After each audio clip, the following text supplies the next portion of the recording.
তোমালোকে ৰিলছ আৰু shorts scroll কৰিবা আৰু পৰীক্ষাত গৈ কান্দি থাকিবা যে পৰীক্ষা বেয়া হ'ল, ভালকে নপঢ়িলো। তোমালোকে নাজানা নেকি যে চাৰ্পিত ক্লাছ 11 আৰু 12 ছায়েন্স আৰু আৰ্টছ এই দুইটা ষ্ট্ৰীমৰ ছামাৰ স্পেচিয়েল অফাৰ আহি গ'ল। গোটেই বছৰটোত তোমালোকে 30-40 হাজাৰ টকা দি পঢ়াৰ দৰকাৰ নাই। অনলাইনত চাৰ্পিৰ লগত কেৱল মাত্ৰ 2111 ৰুপিজত পঢ়ি পৰীক্ষাত ফালি থৈ আহিব পাৰিবা, পৰীক্ষা ভাল কৰি থৈ আহিব পাৰিবা আৰু হাঁহি থাকিব পাৰিবা। গতিকে অফাৰটো কেনেকৈ ল'বা তাৰ কাৰণে এই যে নাম্বাৰটো দেখিছা, এই নাম্বাৰটো 0 আগত লগাই লৈ পিনি ফোন কৰা আৰু তাৰ পাছত হোৱাটছএপত মেছেজ কৰা যে মোক লাগে ছিটছটো, কাৰণ ছিট লিমিটেড আছে। তোমাৰ লগৰজনে আগত লৈ ল'লে তোমাৰ কাৰণে থাকি যাব, ঠিক আছে। গতিকে এতিয়াই ছিটটো লৈ লোৱা মাত্ৰ 2111 ৰুপিজত। আৰু মনত ৰাখিবা চাৰ্পিত পঢ়াৰ পিছত তোমালোকৰ পৰীক্ষা ভাল হৈ আহিবই আহিব।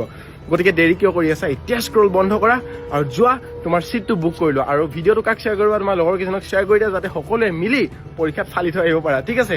লগ পাম তোমালোকৰ ক্লাছৰ ভিতৰলৈ, তেতিয়ালৈকে ৰিলছ চোৱা খালি বন্ধ কৰা।